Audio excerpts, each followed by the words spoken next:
ಪ್ರೀತಿಯ ವಿದ್ಯಾರ್ಥಿಗಳೇ, ನಾವು ಕಳೆದ ಅವಧಿಯಲ್ಲಿ ಸೃಜನಶೀಲತೆ ಮತ್ತು ಸೃಜನಶೀಲತೆಯ ಲಕ್ಷಣಗಳನ್ನು ಚರ್ಚೆ ಮಾಡ್ತಾ ಹೋಗಿದ್ದೀವಿ.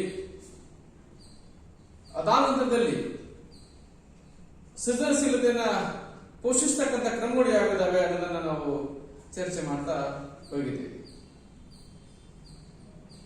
ಅದರ ಮುಂದುವರೆದ ಭಾಗವಾಗಿ ಅಭಿಕ್ಷಮತೆ ಮತ್ತೊಂದು ಪರಿಕಲ್ಪನೆ ಕಂಡುಕೊಳ್ಳಕ್ಕೆ ಸಾಧ್ಯ ಆದ್ರೆ ಅದು ಅಭಿಕ್ಷಮತೆ, ಅಂದ್ರೆ ಇಂಗ್ಲಿಷಲ್ಲಿ ನಾವು ಅಪ್ಟಿಟ್ಯೂಡ್ ಅಂತ ಕರೀಲಿಕ್ಕೆ ಸಾಧ್ಯ ಆಗುತ್ತೆ. ಸಾಮಾನ್ಯವಾಗಿ ನಾವು ಹೇಳೋದಾದ್ರೆ ಪ್ರತಿಯೊಬ್ಬ ವ್ಯಕ್ತಿಯಲ್ಲೂ ಸಹಿತ ಒಂದು ವಿಶಿಷ್ಟವಾದಂತಹ ಮತ್ತು ವಿಶೇಷವಾದಂತಹ ಸಾಮರ್ಥ್ಯ ನಾವು ಕಾಣಬಹುದು. ನಾವು ವೈಯಕ್ತಿಕ ಭಿನ್ನತೆ ಹೇಳ್ತಾ ಹೋಗ್ತೇವೆ. ಎಲ್ಲ ಮಕ್ಕಳು ಸಹಿತ ಒಂದೇ ರೀತಿಯಾಗಿರ್ಲಿಕ್ಕೆ ಸಾಧ್ಯ ಇಲ್ಲ. ಅವರವರ ಅಭಿರುಚಿ, ಆಸಕ್ತಿ, ಮನೋಭಾವ, ಬುದ್ಧಿಶಕ್ತಿ ಭಿನ್ನವಾಗಿರುವುದರ ಜೊತೆಗೆ ಅವರಲ್ಲಿರ್ತಕ್ಕಂಥ ಸಾಮರ್ಥ್ಯಗಳನ್ನು ಸಹಿತ ಭಿನ್ನತೆ ಕಾಣಬಹುದು. ಒಬ್ಬ ವ್ಯಕ್ತಿಯ ಅಭಿರುಚಿ, ಆಸಕ್ತಿ, ಮನೋಭಾವ, ಬುದ್ಧಿಶಕ್ತಿ ಹೇಗೆ ಭಿನ್ನವಾಗಿರುತ್ತೆ, ಅದೇ ರೀತಿಯಾಗಿ ಒಬ್ಬ ವ್ಯಕ್ತಿಯ ಸಾಮರ್ಥ್ಯಗಳನ್ನು ಸಹಿತ ಭಿನ್ನತೆಯನ್ನು ಕಂಡುಕೊಳ್ಳಿಕ್ಕೆ ಪ್ರಯತ್ನ ಮಾಡಬಹುದು. ಅದರಲ್ಲಿ ಒಬ್ಬ ವ್ಯಕ್ತಿ ಸಂಗೀತದಲ್ಲಿ ಆಸಕ್ತಿ ಇರ್ಬೋದು, ಅದರಲ್ಲಿ ವಿಶಿಷ್ಟ ಸಾಧನೆಯನ್ನು ಮಾಡಬಲ್ಲ, ಚಿತ್ರಕಲೆಯಲ್ಲಿ ಇರ್ಬೋದು, ಹಾಗೆಯೇ ಕಲಿಕಾ ವಿಷಯಗಳಾಗಿರ್ತಂತಹ ಗಣಿತದಲ್ಲಿರ್ಬೋದು, ಮತ್ತೊಬ್ಬ ಇಂಗ್ಲಿಷ್ ಹೆಚ್ಚು ಇಷ್ಟ ಆಗ್ತದೆ. ಎಲ್ಲಿ ಇಂಗ್ಲಿಷ್ ಭಾರಿ ಕಷ್ಟ ಆಗುತ್ತೆ ಅಂತ ಹೇಳ್ತಾ ಹೋಗ್ತಾರೆ. ಕೆಲವು ಜನಕ್ಕೆ ಇಂಗ್ಲಿಷ್ ಭಾರಿ ಇಷ್ಟ ಆಗ್ತದೆ. ಹಾಗೆ ನಾವು ಚರ್ಚೆ ಮಾಡ್ತಾ ಹೋಗ್ತೀವಿ. ಪ್ರತಿಯೊಬ್ಬ ವ್ಯಕ್ತಿಯೂ ಸಹಿತವಾಗಿ ತನಗೆ ಇಷ್ಟವಾದಂತಹ ಕ್ಷೇತ್ರದಲ್ಲಿ ವಿಶಿಷ್ಟ ಸಾಧನೆಯನ್ನ ಮಾಡಲಿಕ್ಕೆ ಸಾಧ್ಯ ಆಗ್ತದೆ. ಏಕ ರೀತಿಯ ಪರಿಸ್ಥಿತಿ ಇದ್ದಾಗ ಸಹಿತ ಒಬ್ಬ ಶಿಕ್ಷಕ ಎಲ್ಲರೂ ಪಾಠ ಮಾಡಲಾದರೂ ಸಹಿತವಾಗಿ ಮಕ್ಕಳ ಸಾಮರ್ಥ್ಯಗಳಲ್ಲಿ ನಾವು ಭಿನ್ನತೆಯನ್ನು ಕಾಣಬಹುದು. ಹಾಗಾಗಿ ಅವರು ವಿಶಿಷ್ಟ ಕ್ಷೇತ್ರದಲ್ಲಿ ವಿಶಿಷ್ಟವಾದಂತಹ ಯಶಸ್ಸನ್ನು ಕಾಣಲಿಕ್ಕೆ ಸಾಧ್ಯ ಆಗ್ತದೆ. ಹಾಗಾಗಿ ಈ ವಿಶೇಷ ಸಾಧನೆ ಮಾಡತಕ್ಕಂತಹ ಮಕ್ಕಳು ಏನಿದ್ದಾರೆ, ಇವರು ಸಾಮಾನ್ಯ ಬುದ್ಧಿಶಕ್ತಿಯ ಜೊತೆಗೆ ವಿಶೇಷವಾದಂತಹ ಸಾಮರ್ಥ್ಯಗಳನ್ನು ಸಹಿತ ಪಡ್ಕೊಳ್ಳಿಕ್ಕೆ ಸಾಧ್ಯ ಆಗಿರ್ತದೆ. ಈ ವಿಶಿಷ್ಟ ಸಾಮರ್ಥ್ಯಗಳನ್ನು ಪಡೆದುಕೊಳ್ಳುವುದರ ಮೂಲಕವಾಗಿ ಈ ರೀತಿಯ ಮಕ್ಕಳು ನಿರ್ದಿಷ್ಟ ಕ್ಷೇತ್ರದಲ್ಲಿ ವಿಶಿಷ್ಟ ಸಾಧನೆ ಮಾಡಲಿಕ್ಕೆ ಕಾರಣ ಆಗ್ತದೆ. ಹಾಗಾಗಿ ಇಂತಹ ನಿರ್ದಿಷ್ಟ ಕ್ಷೇತ್ರದಲ್ಲಿ ವಿಶೇಷವಾದಂತಹ ಸಾಮರ್ಥ್ಯವನ್ನು ತೋರ್ಪಡಿಸಬಲ್ಲಂತಹ ಶಕ್ತಿ ಏನಿದೆ, ಅಥವಾ ವಿಶೇಷ ಸಾಧನೆಗೆ ಕಾರಣವಾಗಬಲ್ಲಂತಹ ಸಾಮರ್ಥ್ಯ ಏನಿದೆ, ಇದನ್ನ ವಿಶೇಷವಾಗಿ ಅಭಿಕ್ಷಮತೆ ಕಂಡುಕೊಳ್ಳಿಕ್ಕೆ ಸಾಧ್ಯ ಆಗ್ತದೆ. ಹಾಗಾದ್ರೆ ಇದರ ಪರಿಕಲ್ಪನೆಯನ್ನು ನಾವು ನೋಡೋದಾದ್ರೆ, ಒಬ್ಬ ವ್ಯಕ್ತಿ ಸಾಮಾನ್ಯ ಬುದ್ಧಿಶಕ್ತಿಯೊಂದಿಗೆ ವಿಶಿಷ್ಟ ಸಾಮರ್ಥ್ಯವನ್ನು ಹೊಂದಿರತಕ್ಕಂತಹ ಪ್ರಕ್ರಿಯೆ ಏನಿದೆ, ಅದನ್ನು ವಿಶೇಷವಾಗಿ ನಾವು ಅಭಿಕ್ಷಮತೆ ಕಂಡುಕೊಳ್ಳಿಕ್ಕೆ ಸಾಧ್ಯ ಆಗ್ತದೆ. ಹಾಗಾದ್ರೆ ಒಬ್ಬ ವ್ಯಕ್ತಿ ಸಾಮಾನ್ಯ ಬುದ್ಧಿಶಕ್ತಿಯೊಂದಿಗೆ ವಿಶಿಷ್ಟ ಸಾಮರ್ಥ್ಯವನ್ನ ಪಡ್ಕೊಳ್ಳಿಕ್ಕೆ ಸಾಧ್ಯ ಆಗ್ತದೆ. ಆ ವಿಶಿಷ್ಟ ಸಾಮರ್ಥ್ಯದ ಬಳಕೆಯಿಂದ ನಿರ್ದಿಷ್ಟ ಕ್ಷೇತ್ರದಲ್ಲಿ ವಿಶಿಷ್ಟವಾದಂತಹ ಸಾಧನೆಯನ್ನ ತೋರ್ಪಡಿಸಬಲ್ಲಂತಹ ಕೌಶಲ್ಯ ಏನಿದೆ ಅಥವಾ ಸಾಮರ್ಥ್ಯ ಏನಿದೆ, ಅದನ್ನ ವಿಶೇಷವಾಗಿ ಹೇಳ್ತಾ ಹೋಗ್ತೀವಿ ಅಪ್ಟಿಟ್ಯೂಡ್ ಅಂತ, ಅಥವಾ ಅಭಿಕ್ಷಮತೆ ಕಂಡುಕೊಳ್ಳಿಕ್ಕೆ ಸಾಧ್ಯ ಆಗ್ತದೆ. ಇದು ಒಂದು ನಿರ್ದಿಷ್ಟ ಕ್ಷೇತ್ರದಲ್ಲಿ ವಿಶಿಷ್ಟ ಸಾಧನೆ ಮಾಡಲಿಕ್ಕೆ ಸಹಾಯ ಮಾಡ್ತದೆ. ಹಾಗಾಗಿ ಅದನ್ನು ಹೇಳ್ತಾ ಹೋಗ್ತೀವಿ ಅಭಿಕ್ಷಮತೆ ಅಥವಾ ಅಪ್ಟಿಟ್ಯೂಡ್ ಕಂಡುಕೊಳ್ಳಕ್ಕೆ ಸಾಧ್ಯ ಆಗ್ತದೆ. ಹಾಗಾಗಿ ಅಭಿಕ್ಷಮತೆ ಏನಿದೆ ಎಲ್ಲಾ ವ್ಯಕ್ತಿಗಳಲ್ಲೂ ಹೊಂದಿರತಕ್ಕಂತಹ ವಿಶೇಷ ಗುಣ. ಇದೇನು ಸ್ಪೆಷಲ್ ಕಾಂಪಿಟೆನ್ಸ್ ಏನಲ್ಲ, ವಿಶೇಷ ಸಾಮರ್ಥ್ಯ ಏನಲ್ಲ. ಇದು ಎಲ್ಲ ಮಕ್ಕಳು ಸೇರಿದ ಸಾಮಾನ್ಯವಾಗಿ ಇದ್ದೇ ಇರ್ತದೆ. ಆದ್ರೆ ಕೆಲವರು ಅದನ್ನ ಸದ್ಬಳಕೆ ಮಾಡಿಕೊಂಡು ವಿಶಿಷ್ಟ ಸಾಧನೆಯನ್ನು ಮಾಡ್ತಾ ಹೋಗ್ತಾರೆ. ಕೆಲವರಲ್ಲಿ ಅದು ಹಾಗೆ ಆಂತರಿಕವಾಗಿ ಉಳಿದಿರಲಿಕ್ಕೆ ಸಾಧ್ಯ ಆಗ್ತದೆ. ಹಾಗಾಗಿ ಒಂದು ಸೀಮಿತ ಕ್ಷೇತ್ರದಲ್ಲಿ ವಿಶಿಷ್ಟ ಸಾಧನೆ ಮಾಡುವಂತೆ ತೋರ್ತಕ್ಕಂತಹ ಪ್ರಕ್ರಿಯೆ ಏನಿದೆ ಅದನ್ನು ವಿಶೇಷವಾಗಿ ಅಭಿಕ್ಷಮತೆ ಕಂಡುಕೊಳ್ಳಕ್ಕೆ ಸಾಧ್ಯ ಆಗ್ತದೆ. ಒಂದು ಸೀಮಿತ ಕ್ಷೇತ್ರದಲ್ಲಿ ವಿಶಿಷ್ಟ ಸಾಧನೆ ತೋರುವಂತೆ ಮಾಡತಕ್ಕಂತಹ ಪ್ರಕ್ರಿಯೆ ಏನಿದೆ ಅದನ್ನು ವಿಶೇಷವಾಗಿ ಅಭಿಕ್ಷಮತೆ ಅಥವಾ ಅಪ್ಟಿಟ್ಯೂಡ್ ಕಂಡುಕೊಳ್ಳಕ್ಕೆ ಸಾಧ್ಯ ಆಗ್ತದೆ. ಹಾಗಿದ್ದಾದ್ರೆ ನಾವು ವ್ಯಾಖ್ಯೆಗಳನ್ನು ಕಂಡುಕೊಳ್ಳಕ್ಕೆ ಸಾಧ್ಯ ಆಗಿದ್ದೆ ಆದ್ರೆ ಮನೋವಿಜ್ಞಾನಿ ಬಿಂಗ್ಹ್ಯಾಮ್ ಹೇಳ್ತಾ ಹೋಗ್ತಾರೆ. ಮನೋವಿಜ್ಞಾನಿ ಬಿಂಗ್ಹ್ಯಾಮ್ ಹೇಳ್ತಾ ಹೋಗ್ತಾರೆ, ವ್ಯಕ್ತಿ ಹೊಂದಿರುವ ಆಂತರಿಕ ಸಾಮರ್ಥ್ಯಗಳ ಸೂಚಕವಾಗಿದ್ದು ಆತನು ಎಷ್ಟರ ಮಟ್ಟಿಗೆ ಒಂದು ನಿರ್ದಿಷ್ಟ ಸಮಸ್ಯೆಯನ್ನು ಪರಿಹರಿಸಲು ಸಮರ್ಥನಾಗುತ್ತಾನೆ ಎಂಬುದನ್ನ ಸೂಚಿಸುತ್ತದೆ. ಹಾಗಾದ್ರೆ ಮನೋವಿಜ್ಞಾನಿ ಬಿಂಗ್ಹ್ಯಾಮ್ ಪ್ರಕಾರ ನಾವು ವ್ಯಾಖ್ಯೆಗಳನ್ನು ನೋಡಲಿಕ್ಕೆ ಸಾಧ್ಯ ಆದರೆ ವ್ಯಕ್ತಿ ಹೊಂದಿರುವ ಆಂತರಿಕ ಸಾಮರ್ಥ್ಯ ಅಂದ್ರೆ ಇಂಟರ್ನಲ್ ಕಾಂಪಿಟೆನ್ಸ್ ಅಂತ ಹೇಳ್ತಾ ಹೋಗ್ತೀವಿ ನಾವು. ವ್ಯಕ್ತಿಯ ಆಂತರಿಕ ಸಾಮರ್ಥ್ಯ ಇದರ ಸೂಚಕನೇ ಅಭಿಕ್ಷಮತೆ. ಜೊತೆಗೆ ಆತನು ಎಷ್ಟರ ಮಟ್ಟಿಗೆ ಒಂದು ನಿರ್ದಿಷ್ಟ ಸಮಸ್ಯೆಯನ್ನು ಅಂದ್ರೆ ತನಗೆ ಬಂದಿರತಕ್ಕಂತಹ ಸಮಸ್ಯೆ ಅಥವಾ ಬೇರೆಯವರ ಸಮಸ್ಯೆ ಆಗಿರಬಹುದು, ಒಂದು ನಿರ್ದಿಷ್ಟ ಕ್ಷೇತ್ರದ ಸಮಸ್ಯೆಯನ್ನು ಪರಿಹರಿಸಲು ಸಮರ್ಥನಾಗ್ತಾನೆ ಎಂಬುದನ್ನ ಸೂಚಿಸತಕ್ಕಂತಹ ಸಾಮರ್ಥ್ಯ ಏನಿದೆ ಅದನ್ನು ವಿಶೇಷವಾಗಿ ಅಕಾಲಿಟ್ಟು ಬಿಂಗ್ಹ್ಯಾಮ್ ಪ್ರಕಾರ ಅಭಿಕ್ಷಮತೆ ಅಥವಾ ಅಪ್ಟಿಟ್ಯೂಡ್ ಅಂತ ಕಂಡುಕೊಳ್ಳಕ್ಕೆ ಸಾಧ್ಯ ಆಗ್ತದೆ. ಇನ್ನು ನಾವು ಮತ್ತೊಂದನ್ನು ಕಂಡುಕೊಳ್ಳಕ್ಕೆ ಸಾಧ್ಯ ಆದ್ರೆ ಮನೋವಿಜ್ಞಾನಿ ಫ್ರಾಕ್ಸ್ಲರ್ ಪ್ರಕಾರ ನಾವು ಚರ್ಚೆ ಮಾಡ್ತಾ ಹೋದ್ರೆ ಜ್ಞಾನ, ಕುಶಲತೆ ಅಥವಾ ಸುಸಂಘಟಿತ ಅನುಕ್ರಿಯೆಯುಳ್ಳ ಒಂದು ನಿರ್ದಿಷ್ಟ ವಿಶೇಷ ಗುಣ. ಅಂದ್ರೆ ಅಲ್ಲಿ ಜ್ಞಾನ ಇರಬೇಕು, ಜೊತೆಗೆ ಕೌಶಲ್ಯ ಇರಬೇಕು, ಸ್ಕಿಲ್ ಇರಬೇಕು. ಅದತ್ಯಂತ ಅವಶ್ಯಕ. ಜ್ಞಾನ ಇದೆ, ಅದರ ಬಳಕೆ ಆಗತಕ್ಕಂಥ ಸ್ಕಿಲ್ ಇಲ್ದಿದ್ರೆ ಎಲ್ಲ ವ್ಯರ್ಥ ಆಗ್ತದೆ. ಹಾಗಾಗಿ ಜ್ಞಾನ, ಕುಶಲತೆ ಅಂದ್ರೆ ನಿರ್ದಿಷ್ಟ ಸಾಮರ್ಥ್ಯ ಬೇಕು, ಆ ಸಾಮರ್ಥ್ಯದ ಬಳಕೆ ಮಾಡತಕ್ಕಂತಹ ಸ್ಕಿಲ್ ಬೇಕು ಅಥವಾ ಕೌಶಲ್ಯ ಬೇಕಾಗ್ತದೆ. ನನ್ನಲ್ಲಿ ಜ್ಞಾನ ಇದೆ, ನಾನು ಒಳ್ಳೆ ಪಾಠ ಮಾಡಬಲ್ಲೆ, ಪಾಠ ಮಾಡದೆ ಹೋದ್ರೆ ಏನಾಗ್ತದೆ ಅಲ್ವೇ? ಹಾಗಾಗಿ ಜ್ಞಾನ ಮುಖ್ಯ ಅಲ್ಲ, ಸಾಮರ್ಥ್ಯ ಮುಖ್ಯ ಅಲ್ಲ. ಆ ಸಾಮರ್ಥ್ಯವನ್ನ ಸದ್ಬಳಕೆ ಮಾಡಿಕೊಳ್ಳೋದು ಮುಖ್ಯ. ಒಬ್ಬ ಒಳ್ಳೆ ಚಿತ್ರಕಾರ ಇದ್ದಾನೆ, ಚಿತ್ರ ಬರೆದ್ರೆ ಜ್ಞಾನ ವ್ಯರ್ಥ ಆಗ್ತದೆ. ಒಬ್ಬ ಒಳ್ಳೆ ಸಂಗೀತಗಾರ ಇದ್ದಾನೆ, ಅವನು ಹಾಡಕ್ಕೆ ಪ್ರಾರಂಭ ಮಾಡೋದಿಲ್ಲ ಅಂತಂದ್ರೆ, ಸ್ಟಾರ್ಟ್ ಮಾಡೋದಿಲ್ಲ ಅಂತಂದ್ರೆ ಅವನೊಬ್ಬ ಸಂಗೀತಗಾರ ಆಗಿದ್ದು ವ್ಯರ್ಥ ಆಗ್ತದೆ. ಒಬ್ಬ ಒಳ್ಳೆ ಆಟಗಾರ ಇದ್ದಾನೆ, ಅವನ ಆಟದಲ್ಲಿ ಭಾಗವಹಿಸಲ್ಲಂತಂದ್ರೆ ಅವನ ಸ್ಕಿಲ್, ಅವನ ಸಾಮರ್ಥ್ಯ ವ್ಯರ್ಥ ಆಗಲಿಕ್ಕೆ ಸಾಧ್ಯ ಆಗ್ತದೆ.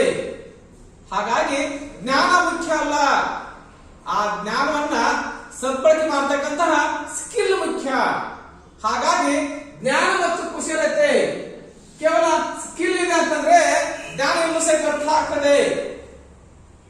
ಚೆನ್ನಾಗಿ ನಿಂತ್ಕೊಳ್ತಾನೆ ಅಂದ್ರೆ ಮಾತಾಡಿಕೊಂಡು ಸಹ ವ್ಯರ್ಥ ಆಗ್ತದೆ. ಒಳ್ಳೆ ವೇಸ್ಟ್ ಚೆನ್ನಾಗಿದ್ದಾರೆ, ನೋಡ್ಲಿಕ್ಕೆ ಅಂದವಾಗಿದ್ದಾರೆ ಅಂದ್ರೆ ಪಾಠ ಮಾಡಕ್ ಬಂದು ಸಹ ವ್ಯರ್ಥ ಆಗ್ತಾ ಹೋಗುತ್ತೆ.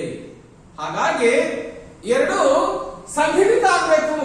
ಹೆಂಗೆ ಸುಸಂಘಟಿತ ಆಗಬೇಕು, ಉತ್ತಮ ರೀತಿಯಲ್ಲಿ ಹೊಂದಾಣಿಕೆ ಆಗಬೇಕು, ಅಡ್ಜಸ್ಟ್ಮೆಂಟ್ ಆಗಬೇಕು, ಆಗ್ಬೇಕಾಗಲಿಕ್ಕೆ ಸಾಧ್ಯ ಆಗಿರಬೇಕು ಅಂತಹ ಒಂದು ನಿರ್ದಿಷ್ಟವಾದಂತಹ ವಿಶೇಷ ಗುಣ ಏನಿದೆ. ಹಾಗಾಗಿ ಜ್ಞಾನ, ಕುಶಲತೆ ಅಥವಾ ಸುಸಂಘಟಿತ ಅನುಕ್ರಿಯೆಯುಳ್ಳ ಒಂದು ನಿರ್ದಿಷ್ಟ ವಿಶೇಷ ಗುಣ ಏನಿದೆ ಅದನ್ನ ನಾವು ಅಕಾರ್ಡಿಂಗ್ ಟು ಫ್ರಾಸ್ಟ್ಲರ್ ಪ್ರಕಾರ ಅಭಿಕ್ಷಮತೆ ಅಥವಾ ಅಪ್ಟಿಟ್ಯೂಡ್ ಕಂಡುಕೊಳ್ಳಿಕ್ಕೆ ಸಾಧ್ಯ ಸಹಿತ ಆಗ್ತಾ ಹೋಗ್ತದೆ. ಇನ್ನ ನಾವು ಈ ಚರ್ಚೆ ಸಹಿತ ಮಾಡ್ತಾ ಹೋಗ್ತೀವಿ. ವಿಶೇಷವಾಗಿ ಇಬ್ಬರು ಸ್ನೇಹಿತರಿದ್ದಾರೆ, ರಾಜು ಮತ್ತು ರಮೇಶ. ಇಬ್ರು ಒಟ್ಟಿಗೆ ಟೈಪಿಂಗ್ ಕಲಿಲಿಕ್ಕೆ ಹೋಗ್ತಾರೆ. ಆದ್ರೆ ರಾಜು ಆ ಟೈಪಿಂಗ್ ಕಲಿಯೋದ್ರಲ್ಲಿ ವಿಫಲನಾಗ್ತಾನೆ. ಆದ್ರೆ ರಮೇಶ ಟೈಪಿಂಗ್ ನಲ್ಲಿ ಯಶಸ್ವಿಯಾಗಿ ವೃತ್ತಿ ಸೇರ್ತಾನೆ. ಅಂದ್ರೆ ಯಾವುದೋ ಸ್ಕಿಲ್ ಅನ್ನ ಕಲಿಸ್ಕೊಳ್ಳೋದಕ್ಕೆ ಅಥವಾ ವಿಶೇಷ ಸಾಧನೆ ಸಹಿತ ಮಾಡೋದಕ್ಕೆ ಅದರ ಅವಶ್ಯಕತೆ ಸಹಿತ ನಮ್ಗೆ ಇರಬೇಕು. ಯಾವುದು ಅವಶ್ಯಕತೆ ಇರಲ್ವೋ ಅದು ಸಾಮರ್ಥ್ಯವಾಗಿ ಗಳಿಸ್ಕೊಳ್ಳಕ್ಕೆ ಸಾಧ್ಯ ಇಲ್ಲ. ಹಾಗಾಗಿ ವಿಶೇಷವಾಗಿ ಹೇಳ್ತಾ ಹೋಗ್ತೀವಿ, ವಿಶಿಷ್ಟ ಸಾಧನೆಯನ್ನ ತೋರ್ಲಿಕ್ಕೆ ವಿಶಿಷ್ಟ ಸಾಮರ್ಥ್ಯನ ಪಡ್ಕೊಳ್ಬೇಕಾಗ್ತದೆ. ವಿಶಿಷ್ಟ ಸಾಮರ್ಥ್ಯ ಹೇಗೆ ಬರುತ್ತೆ, ಹೇಗೆ ಬರಬಹುದು ಅಂದ್ರೆ ನಿನ್ನಲ್ಲಿ ಅದರ ಸಾಮರ್ಥ್ಯದ ಎಸೆನ್ಸಿಯಾಲಿಟಿ ಇರಬೇಕು, ಅಗತ್ಯ ಇರಬೇಕು. ನಾವು ಹೇಳ್ತಾ ಹೋಗ್ತೀವಿ, ರಾಜು ಮತ್ತು ರಮೇಶ್ ಇಬ್ಬರು ಸ್ನೇಹಿತರು.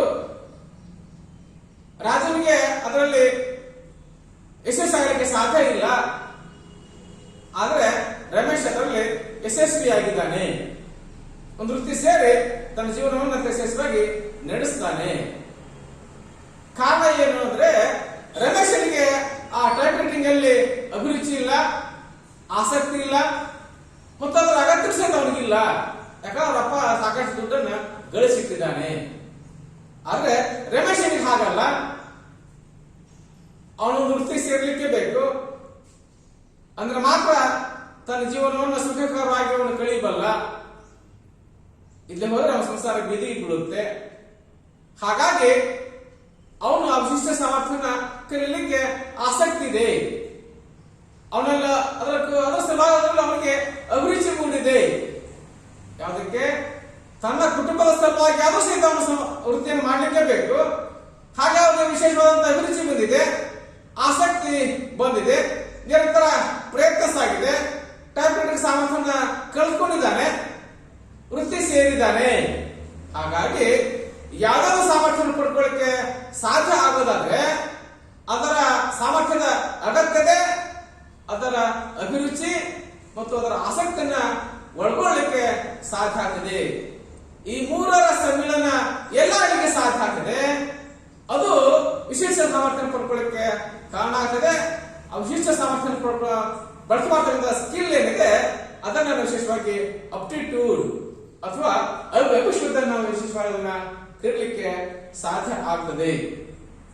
ಇನ್ನ ಅದರ ವಿಧಗಳು, ಟೈಪ್ಸ್ ಆಫ್ ಅಪ್ಟಿಟ್ಯೂಡ್ ಅಂತ ಅಭಿಕ್ಷಮತೆಯ ವಿಧಗಳನ್ನು ಕಂಡುಕೊಳ್ಳಿಕ್ಕೆ ಸಾಧ್ಯ ಆಗ್ತದೆ. ಹಾಗಿದ್ದಾದ್ರೆ ಅಭಿಕ್ಷಮತೆ ವಿಧಗಳನ್ನು ಕಂಡುಕೊಳ್ಳಿಕ್ಕೆ ಸಾಧ್ಯ ಆದ್ರೆ ಅದರಲ್ಲಿ ವಿಶೇಷವಾಗಿ ನಾವು 5 ಪ್ರಕಾರಗಳನ್ನು ಚರ್ಚೆ ಮಾಡಲಿಕ್ಕೆ ಕಾರಣ ಸಾಧ್ಯ ಆಗುತ್ತೆ. ಫಸ್ಟ್ ಆಗಿ ಇಂದ್ರಿಯ ಅಭಿಕ್ಷಮತೆ ಅಂದ್ರೆ ಸೆನ್ಸರಿ ಅಪ್ಟಿಟ್ಯೂಡ್ ಅಂತ ನಾವು ಅದನ್ನ ಕರಿತಾ ಹೋಗ್ತೀವಿ. ವಿಶೇಷವಾಗಿ ನಾವು ಚರ್ಚೆ ಮಾಡ್ತಾ ಹೋದಂತೆ ಇಂದ್ರಿಯಗಳು ಅಂತಂದ್ರೆ ಪಂಚೇಂದ್ರಿಯಗಳು: ಕಣ್ಣು, ಕಿವಿ, ಮೂಗು, ನಾಲಿಗೆ, ಚರ್ಮ. Sense organs are the gateway of the knowledge ಅಂತ. ಜ್ಞಾನೇಂದ್ರಿಯಗಳು ಜ್ಞಾನದ ಹೆಬ್ಬಾಗಿಲುಗಳು. ಹಾಗಾಗಿ ಮನುಷ್ಯನಿಗೆ ಜ್ಞಾನ ಬರೋದು ಅವನ ಪಂಚೇಂದ್ರಿಯಗಳ ಮೂಲಕವಾಗಿ ಬರಲಿಕ್ಕೆ ಸಾಧ್ಯ ಆಗ್ತದೆ. ಹಾಗಾಗಿ ಈ ಅಭಿಕ್ಷಮತೆಯಲ್ಲಿ ಇಂದ್ರಿಯಗಳಿಗೆ ಪ್ರಮುಖ ಸ್ಥಾನವನ್ನು ನಾವು ಕೊಡಲಿಕ್ಕೆ ಪ್ರಯತ್ನ ಸಹಿತ ಮಾಡ್ತಾ ಹೋಗ್ತೀವಿ. ಹಾಗಾಗಿ ಅಭಿಕ್ಷಮತೆ ಏನಿದೆ, ಅಭಿಕ್ಷಮತೆಯಲ್ಲಿ ಇಂದ್ರಿಯಗಳ ಪಾತ್ರ ಅತ್ಯಂತ ಪ್ರಮುಖವಾದದ್ದು. ಅಂದ್ರೆ ಕೆಲ ವ್ಯಕ್ತಿಗಳು ಕೇಳ್ತಕ್ಕ ಸಾಮರ್ಥ್ಯವನ್ನು ಬಳಕೆ ಮಾಡಿಕೊಂಡು ಕೈಗೊಳ್ಳತಕ್ಕ ಚಟುವಟಿಕೆ ಹೊಂದಲಿಕ್ಕೆ ಸಾಧ್ಯ ಆಗ್ತದೆ. ಹಾಗೆಯೇ ಇನ್ನು ಕೆಲವು ವ್ಯಕ್ತಿಗಳು ದೃಷ್ಟಿ, ವಾಸನೆ, ರುಚಿ, ಸ್ಪರ್ಶ ಮುಂತಾದ ಸಾಮರ್ಥ್ಯಗಳನ್ನು ಒಳಗೊಂಡು ಅದರ ಮೇಲೆ ಅಭಿಷೇಕ ಹೊಂದಲಿಕ್ಕೆ ಸಾಧ್ಯ ಸಹಿತ ಆಗ್ತಾ ಹೋಗುತ್ತದೆ. ಫಾರ್ ಎಕ್ಸಾಂಪಲ್ ಆಗಿ ಎಷ್ಟೋ ಜನ ಕಣ್ಣು ಕಾಣುತ್ತಾ ಕುರುಡರು ಸಹಿತ ಶ್ರೇಷ್ಠ ಸಂಗೀತಗಾರರಾಗಿದ್ದಾರೆ. ಅವರಿಗೆ ಆಲಿಸುವಿಕೆ ಮುಖ್ಯ. ಆಲಿಸುವಿಕೆಯ ಆಧಾರದ ಮೇಲೆ ತಮ್ಮ ಇಂದ್ರಿಯ ಪಟುತ್ವವನ್ನು ಬಳಕೆ ಮಾಡಿಕೊಂಡು ಅವ್ರಿಗೆ ಮಾಡ್ತಾ ಹೋದ್ರೆ ಆ ಕ್ಷೇತ್ರದಲ್ಲಿ ವಿಶಿಷ್ಟ ಸಾಧನೆ ಮಾಡಲಿಕ್ಕೆ ಕಾರಣ ಆಗ್ತದೆ. ಉದಾಹರಣೆಗೆ ನಮ್ಮ ಗದಗಿನ ವೀರೇಶ್ವರ ಪುಣ್ಯಾಶ್ರಮದ ಪೀಠಾಧೀಶರಾಗಿರ್ತಕ್ಕಂತಹ ಪುಟ್ಟರಾಜ ಕವಿ ಗವಾಯಿಗಳು ಸುಮಾರು 32 ವಾದ್ಯಗಳನ್ನು ಅವರು ಮಾಡ್ತಾ ಹೋದರೆ ನುಡಿಸ್ತಾ ಇದ್ರು. ಇವಾಗ ಲಿಂಗೈಕ್ಯ ಆಗಿದ್ದಾರೆ. ಅವರಿಗೆ ಹುಟ್ಟ ಕುರುಡರು, ಕಣ್ ಕಾಣಲಿಕ್ಕೆ ಸಾಧ್ಯ ಇಲ್ಲ. ಆದರೂ ಸಹಿತ ತಮ್ಮ ಆಲಿಸುವಿಕೆ ಮೂಲಕವಾಗಿ ಅವರು ಯಾವುದೇ ವಾದ್ಯವನ್ನ ಗುರುತಿಸಬಲ್ಲರು. ಕೇವಲ ಆಲಿಸುವಿಕೆ ಮೂಲಕವಾಗಿ ಯಾವುದೇ ವಾದ್ಯವನ್ನ ಗುರುತಿಸಲಿಕ್ಕೆ ಸಾಧ್ಯ ಆಗ್ತಿದ್ದು, ಸ್ವತಃ ತಾವು ಸಹಿತ 32 ವಾದ್ಯಗಳನ್ನ ನುಡಿಸಲಿಕ್ಕೆ ಅವರು ಯಶಸ್ವಿಯಾಗಿದ್ರು. ಆ ಸಾಮರ್ಥ್ಯ ಅವರು ಪಡ್ಕೊಳ್ಳಿಕ್ಕೆ ಸಾಧ್ಯ ಆಗಿತ್ತು. ಅಂದ್ರೆ ಇಂದ್ರಿಯ ಅಭಿಕ್ಷಮತೆಯನ್ನು ಕಂಡುಕೊಳ್ಳಿಕ್ಕೆ ಸಾಧ್ಯ ಸಹಿತ ಆಗ್ತಾ ಹೋಗ್ತದೆ. ಇನ್ನ ಯಂತ್ರವಿದ್ಯಾ ಅಭಿಕ್ಷಮತೆ ಅಂದ್ರೆ ಮೆಕ್ಯಾನಿಕಲ್ ಬುದ್ಧಿಮತ್ತೆ ಕಂಡುಕೊಳ್ಳಿಕ್ಕೆ ಸಾಧ್ಯ ಸಹಿತ ಆಗ್ತಾ ಹೋಗ್ತದೆ. ವಿಶೇಷವಾಗಿ ನಾವು ಚರ್ಚೆ ಸಹಿತ ಮಾಡ್ಸೋದಂತೆ ಕೆಲ ಜನಕ್ಕೆ ಒಂದು ವಿಶೇಷವಾದಂತಹ ಸಾಮರ್ಥ್ಯ ಇದೆ.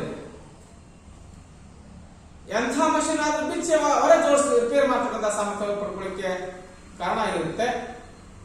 ಹಾಗಾಗಿ ಯಂತ್ರವಿದ್ಯಾ ಅಭಿಕ್ಷಮತೆ ನಾವು ಚರ್ಚೆ ಸಹಿತ ಮಾಡ್ತಾ ಹೋಗ್ತೀವಿ.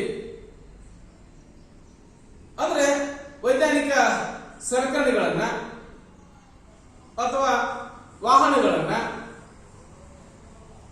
ಅದನ್ನ ಜೋಡಿಸ್ತಕ್ಕಂಥ ಪ್ರಕ್ರಿಯೆ, ಅದನ್ನ ರಿಪೇರ್ ಮಾಡತಕ್ಕಂಥ ಪ್ರಕ್ರಿಯೆ, ಸ್ಪೇರ್ ಪಾರ್ಟ್ಸ್ ಗಳನ್ನ ಬದಲಾಯಿಸ್ತಕ್ಕಂಥ ಪ್ರಕ್ರಿಯೆ ಏನಿದೆ ಅದನ್ನ ವಿಶೇಷವಾಗಿ ಇಂದ್ರಿಯ ಅಭಿಕ್ಷಮತೆ ಕಂಡುಕೊಳ್ಳಲಿಕ್ಕೆ ಸಾಧ್ಯ ಸಹಿತ ಆಗ್ತಾ ಹೋಗುತ್ತೆ. ಕೆಲವರು ಎಲ್ಲ ವಾಹನಗಳನ್ನು ಡ್ರೈವಿಂಗ್ ಮಾಡ್ತಾ ಹೋಗ್ತಾರೆ. ಕೆಲವರಿಗೆ ಡ್ರೈವ್ ಮಾಡಲಿಕ್ಕೆ ಬರೋದಿಲ್ಲ. ಕೆಲವು ಜನ ಬೇಗ ಕಲ್ತ್ಕೊಳ್ತಾರೆ, ಕೆಲವು ಜನ ಬೇಗ ಕಲ್ತ್ಕೊಳ್ಳಿಕ್ಕೆ ಸಾಧ್ಯ ಆಗುದಿಲ್ಲ. ಹಾಗಾಗಿ ವಿಶೇಷವಾಗಿ ಕಲ್ತಾ ಹೋಗ್ತೀವಿ. ಇಂದ್ರಿಯ ಅಭಿಕ್ಷಮತೆ ಕಂಡುಕೊಳ್ಳಿಕ್ಕೆ ಸಾಧ್ಯ ಆಗ್ತದೆ. ನೆಕ್ಸ್ಟ್ ಆಗಿ ಕಲಾತ್ಮಕ ಅಭಿಕ್ಷಮತೆ. ಎಷ್ಟೋ ನಾವು ಚರ್ಚೆ ಮಾಡ್ತಾ ಹೋದ್ರೆ ಆರ್ಟಿಸ್ಟಿಕ್ ಅಪ್ಟಿಟ್ಯೂಡ್ ಅಂತ ನಾವು ಕಂಡುಕೊಳ್ಳಿಕ್ಕೆ ಸಾಧ್ಯ ಆಗ್ತದೆ. ಒಬ್ಬ ವ್ಯಕ್ತಿಯ ಕಲಾತ್ಮಕ ಸಾಮರ್ಥ್ಯವನ್ನ ಅಭಿವೃದ್ಧಿಗೊಳಿಸೋದಕ್ಕೆ ಸಂಬಂಧಿಸಿದ ಸಾಮರ್ಥ್ಯಗಳೇನಿದ್ದಾವೆ ಅವುಗಳನ್ನ ವಿಶೇಷವಾಗಿ ಕಲಾತ್ಮಕ ಅಭಿಕ್ಷಮತೆ ಕಂಡುಕೊಳ್ಳಿಕ್ಕೆ ಸಾಧ್ಯ ಸಹಿತ ಆಗ್ತಾ ಹೋಗುತ್ತದೆ. ಸಾಮಾನ್ಯವಾಗಿ ಸಂಗೀತ ಇರ್ಬೋದು, ಚಿತ್ರಕಲೆ ಇರ್ಬೋದು, ನೃತ್ಯ ಇರ್ಬೋದು, ಶಿಲ್ಪಕಲೆ ಇರ್ಬೋದು. ಒಬ್ಬ ಕವಿಯಾಗಿರ್ತಕ್ಕಂಥವನು ಒಂದು ಕವನವನ್ನು ಬೀಳ್ತಾ ಹೋಗ್ತಾನೆ. ಅದೇ ಕವನದ ಆಧಾರದ ಮೇಲೆ ಕಲ್ಪನೆ ಮಾಡಿಕೊಂಡು ಒಬ್ಬ ಚಿತ್ರಕಾರ ಚಿತ್ರವನ್ನು ತೆಗಿತಾ ಹೋಗ್ತಾನೆ. ಅದೇ ಚಿತ್ರವನ್ನು ನೋಡ್ತಕ್ಕಂಥ ಒಬ್ಬ ಶಿಲ್ಪಿ ಒಂದು ಶಿಲ್ಪವನ್ನು ಕೆತ್ತಾ ಹೋಗ್ತಾನೆ. ಅಲ್ವೇ? These are the artistic aptitude ಅಂತ. ಒಬ್ಬ ಕವಿ ಕಲ್ಪನೆ ಮೂಲಕ ಒಂದು ಚಿತ್ರವನ್ನು ಕವನ ಬರಿತಾ ಹೋಗ್ತಾನೆ. ಆ ಕವನದ ಕಲ್ಪನೆಯ ಮೂಲಕ ಒಬ್ಬ ಚಿತ್ರಕಾರ ಒಂದು ಚಿತ್ರವನ್ನು ಬಿಡಿಸ್ತಾ ಹೋಗ್ತಾನೆ. ಆ ಚಿತ್ರವನ್ನು ಬೀರಿ ನೋಡ್ತಕ್ಕಂಥ ಒಬ್ಬ ಶಿಲ್ಪಿ ಒಂದು ಶಿಲ್ಪವನ್ನು ಕೆತ್ತಾ ಹೋಗ್ತಾನೆ. These are the artistic aptitude ಕಲ್ಕೊಳ್ಳಿಕ್ಕೆ ಸಾಧ್ಯ ಆಗ್ತದೆ. ಇವೆಲ್ಲವೂ ಸಹಿತ ನಮ್ದಾಗಿರ್ತಕ್ಕಂತಹ ಕಲಾತ್ಮಕ ಅಪೇಕ್ಷೆ ಕಂಡುಕೊಳ್ಳಿಕ್ಕೆ ಸಾಧ್ಯ ಸಹಿತ ಆಗ್ತಾ ಹೋಗ್ತದೆ. ಇವೆಲ್ಲ ನೋಡಬಹುದು ಟಿವಿಗಳಲ್ಲಿ ಒಂದು ಹಾಡಿಗೆ ತಕ್ಕಂತೆನೆ ಚಿತ್ರವನ್ನ ಬಿಡಿಸ್ತಾ ಹೋಗ್ತಿರ್ತಾರೆ. ಒಂದು ಆ ಸಂಗೀತಕ್ಕೆ ತಕ್ಕ ಹಾಗೆ ಏನ್ ಮಾಡ್ತಾ ಹೋಗ್ತಾರೆ, ಚಿತ್ರವನ್ನು ಬಿಡಿಸೋದನ್ನು ಕಂಡುಕೊಳ್ಳಿಕ್ಕೆ ಸಾಧ್ಯ ಸಹಿತ ಆಗ್ತಾ ಹೋಗ್ತದೆ. ತರಕಾರಿಯಲ್ಲಿ ಚಿತ್ರವನ್ನ ಬಿಡಿಸ್ತಾ ಹೋಗ್ತಾರೆ, ಬಣ್ಣದಲ್ಲಿ ಚಿತ್ರಗಳನ್ನು ಬಿಡಿಸಲಿಕ್ಕೆ ಸಾಧ್ಯ ಆಗ್ತದೆ ಅಲ್ವೇ? ಹಾಗೆ ವಿಶೇಷವಾಗಿ ನೋಡ್ತಾ ಹೋಗ್ತೀವಿ. ಎಲ್ಲವುಗಳನ್ನ ನಾವು ವಿಶೇಷವಾಗಿ ನಮ್ಮದಾಗಿದ್ದಂತಹ ಕಲಾತ್ಮಕ ಅಭಿರುಚಿಯನ್ನು ಕಂಡುಕೊಳ್ಳಿಕ್ಕೆ ಸಾಧ್ಯ ಸಹಿತ ಆಗ್ತಾ ಹೋಗ್ತದೆ. ನೆಕ್ಸ್ಟ್ ಆಗಿ ವೃತ್ತ್ಯಭಿಕ್ಷಮತೆ. ವೃತ್ತ್ಯಭಿಕ್ಷಮತೆ ಅಂತಂದ್ರೆ ಯಾವುದೇ ವೃತ್ತಿ ಸಹಿತ ಕೇಳಲ್ಲ, ಯಾವುದು ಸಹಿತ ಮೇಲಾಗಲಿಕ್ಕೆ ಸಾಧ್ಯ ಇಲ್ಲ. ಪ್ರತಿಯೊಂದು ವೃತ್ತಿಗೆ ಸಹಿತ ಅದರದ್ದಾಗಿರ್ತಕ್ಕಂತಹ ಶ್ರೇಷ್ಠತೆ ಕಂಡುಕೊಳ್ಳಿಕ್ಕೆ ಸಾಧ್ಯ ಆಗ್ತದೆ. ಹಾಗಾಗಿ ಯಾವುದೇ ವೃತ್ತಿಯನ್ನು ಮಾಡಲಿಕ್ಕೆ ಸಹಿತ ವಿಶೇಷವಾದಂತಹ ಸಾಮರ್ಥ್ಯ ಬೇಕು. ಶಿಕ್ಷಕ ಆಗೋದಕ್ಕೆ ಒಳ್ಳೆ ಮಾತುಗಾರಿಕೆ ಬೇಕು, ಒಳ್ಳೆ ಜ್ಞಾನ ಬೇಕು, ಒಳ್ಳೆ ಭಾಷೆ ಬೇಕು ಅಲ್ವೇ? ಜೊತೆಗೆ ವಿದ್ಯಾರ್ಥಿಗಳನ್ನ ಕಂಟ್ರೋಲ್ ಮಾಡತಕ್ಕಂತಹ ಸಾಮರ್ಥ್ಯ ಇರಬೇಕು, ಗುಡ್ ಪ್ರೆಸೆಂಟೇಷನ್ ಇರಬೇಕು. ಅಂದ್ರೆ ಮಾತ್ರ ಒಳ್ಳೆ ಶಿಕ್ಷಕ ಆಗಲಿಕ್ಕೆ ಸಾಧ್ಯ ಆಗ್ತದೆ. ಇನ್ನು ನಾವು ವಿಶೇಷವಾಗಿ ಒಬ್ಬ ಗುಮಾಸ್ತ ಆಗೋದಕ್ಕೆ ಉತ್ತಮವಾದಂತಹ ಲೆಕ್ಕಗಳು ಬರಬೇಕು, ಉತ್ತಮವಾದಂತಹ ಬರವಣಿಗೆ ಇರಬೇಕು. ಅಂದ್ರೆ ಅವನು ಗುಮಾಸ್ತ ಆಗಲಿಕ್ಕೆ ಸಾಧ್ಯ. ಲೆಕ್ಕನ ಬರ್ತಲ್ಲ ಅಂದ್ಮೇಲೆ ಗುಮಾಸ್ತ ಆಗ್ಲಿಕ್ಕೆ ಹಾಗೆ ಸಾಧ್ಯ ಆಗೋದಿಲ್ಲ. ಹಾಗಾಗಿ ವಿಶೇಷವಾಗಿ ಹೇಳ್ತಾ ಹೋಗ್ತೀವಿ, ಒಬ್ಬ ಗುಮಾಸ್ತ ಆಗೋದಕ್ಕೆ, ಒಬ್ಬ ಕರುಣಿಕ ಆಗೋದಕ್ಕೆ ಪ್ರಮುಖವಾಗಿ ಗಣಿತದಲ್ಲಿ ಅವನು ಅತ್ಯಂತ ಜ್ಞಾನ ಇರ್ಲಿಕ್ಕೆ ಸಾಧ್ಯ ಆಗಿರ್ಬೇಕು ಅಂದ್ಕೊಂಡು ಮಾತ್ರ ಗುಮಾಸ್ತ ಕರುಣಿಕ ಆಗ್ಲಿಕ್ಕೆ ಸಾಧ್ಯ ಆಗ್ತದೆ. ಶಿಕ್ಷಕ ಆಗ್ಲಿಕ್ಕೆ ಉತ್ತಮವಾದಂತಹ ಭಾಷೆ ಬೇಕು, ಉತ್ತಮವಾದಂತಹ ಭಾವನೆ ಬೇಕು, ಬೋಧನಾ ಸಾಮರ್ಥ್ಯ ಬೇಕು, ಬರವಣಿಗೆ ಸಾಮರ್ಥ್ಯ ಬೇಕು. ಅಂದ್ರೆ ಅವರು ಶಿಕ್ಷಕ ಆಗಲಿಕ್ಕೆ ಸಾಧ್ಯ. ಹಾಗಾಗಿ ಒಂದು ವೃತ್ತಿಯನ್ನು ಮುಂದುವರಿಸಿಕೊಂಡು ಹೋಗ್ಲಿಕ್ಕೆ ಇರ್ತಕ್ಕಂತಹ ಸಾಮರ್ಥ್ಯ ಏನಿದೆ ಅದನ್ನ ವಿಶೇಷವಾಗಿ ವೃತ್ತಿ ಅಭಿಕ್ಷಮತೆ ಕಂಡುಕೊಳ್ಳಿಕ್ಕೆ ಸಾಧ್ಯ ಸಹಿತ ಆಗ್ತಾ ಹೋಗ್ತದೆ. ಇನ್ನ ಶಾಲಾ ಭಿಕ್ಷಮತೆ.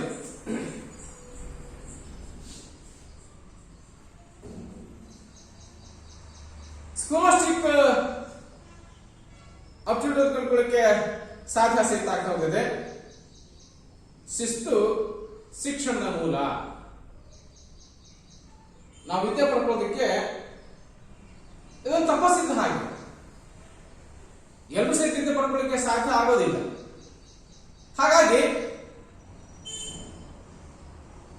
ಒಂದು ಶಾಲಾ ಭಿಕ್ಷಮತೆ ಅಂತಂದ್ರೆ ಶಾಲೆಯಲ್ಲಿ ವಿದ್ಯೆಯನ್ನು ಸಹಿತ ಪಡ್ಕೊಳ್ಳೋದಕ್ಕೆ ನಿರ್ದಿಷ್ಟವಾದಂತಹ ಸಾಮರ್ಥ್ಯ ಬೇಕಾಗುತ್ತವೆ, ನಿರ್ದಿಷ್ಟವಾದಂತಹ ಕ್ರಿಯಾಶೀಲ ಚಟುವಟಿಕೆ ಇರಬೇಕಾಗ್ತದೆ.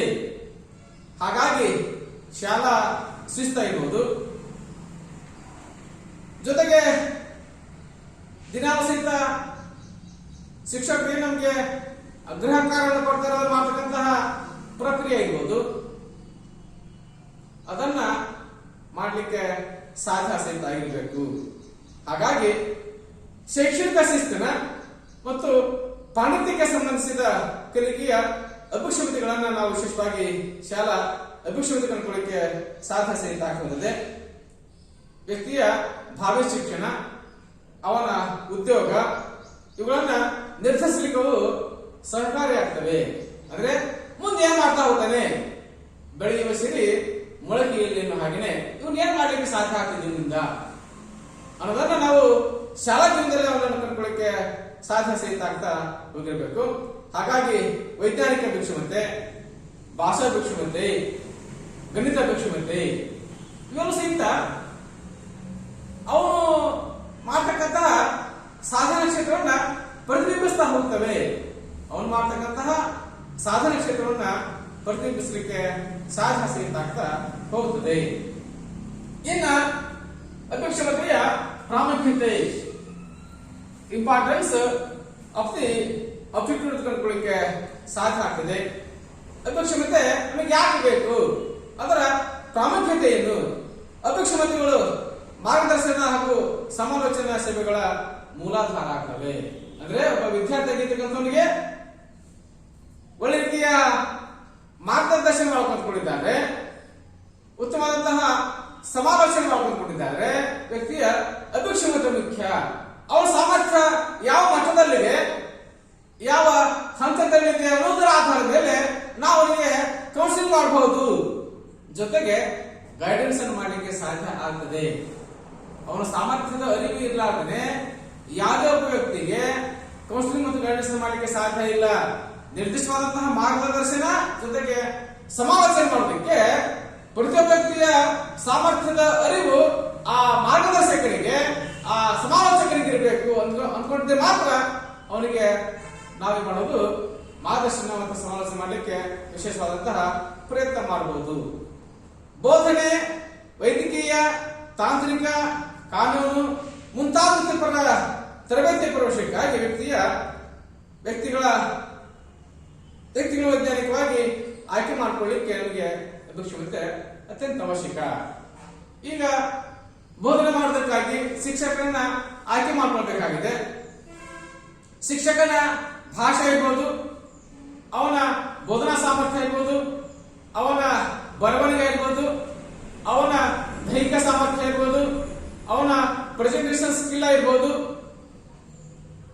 ಈ ಎಲ್ಲವೂ ಸಹಿತ ನೋಡಿದ್ರೆ ಒಬ್ಬ ಶಿಕ್ಷಕನಿಗೆ ಕೂತ್ಕೊಳ್ಳಿಕ್ಕೆ ಸಾಧ್ಯ ಆಗ್ತದೆ. ಸುಮ್ಮನೆ ಅವನು ಆಯ್ಕೆ ಮಾಡಿದ್ದಾರೆ, ಅವನಿಗೆ ಮಾತಾಡಲಿಕ್ಕೆ ಹೊಡೆದಲ್ಲ, ಅವನ ಶಬ್ದಕ್ಕೆ ಸಾಮರ್ಥ್ಯ ಇಲ್ಲ ಅಂತಂದ್ರೆ, ಅವನಲ್ಲಿ ಬೋಧನಾ ಸಾಮರ್ಥ್ಯ ಇಲ್ಲದೆ ಹೋದ್ರೆ, ಅವನಲ್ಲಿ ಬರವಣಿಗೆ ಸ್ಕಿಲ್ ಇಲ್ಲದೆ ಹೋದ್ರೆ ಯಾವ್ದ ಕಾರಣಕ್ಕೂ ಸಹಿತ ವರ್ಗಕೊಳ್ಳಲು ಯಶಸ್ವಿ ಶಿಕ್ಷಕ ಆಗಲಿಕ್ಕೆ ಸಾಧ್ಯ ಇಲ್ಲ. ಹಾಗಾಗಿ ಒಬ್ಬ ಯಶಸ್ವಿ ಶಿಕ್ಷಕ ಆಗಲಿಕ್ಕೆ ಎಲ್ಲ ಏನ್ ಸಾಮರ್ಥ್ಯ ಬೇಕೋ ಆ ಎಲ್ಲಾ ಸಾಮರ್ಥ್ಯಗಳನ್ನು ನಾವು ಪಡ್ಕೊಂಡಿದ್ರೆ ಮಾತ್ರ ಉತ್ತಮ ಬೋಧಕ ಆಗಲಿಕ್ಕೆ ಸಾಧ್ಯ ಆಗ್ತದೆ. ಇನ್ನ ಒಬ್ಬ ಡಾಕ್ಟರ್ ಆಗೋದಕ್ಕೆ ಅವನು ಸಹಿತ ನಿರ್ದಿಷ್ಟ ಸಾಮರ್ಥ್ಯ ಇರಬೇಕು. ಇಲ್ಲಿ ಹೋದ್ರೆ operation success but patient is dead ಆಗುತ್ತೆ. ಶಸ್ತ್ರಚಿಕಿತ್ಸೆ ಓಕೆ ಆಗ್ತದೆ, ಬಟ್ ರೋಗಿ ಸತ್ತೋಗಿರ್ತಾನೆ. Operation is success but patient is dead ಆಗಲಿಕ್ಕೆ ಸಾಧ್ಯ ಆಗ್ತದೆ. ನೆಕ್ಸ್ಟ್ ಕಾನೂನು ಕ್ಷೇತ್ರದಲ್ಲಿ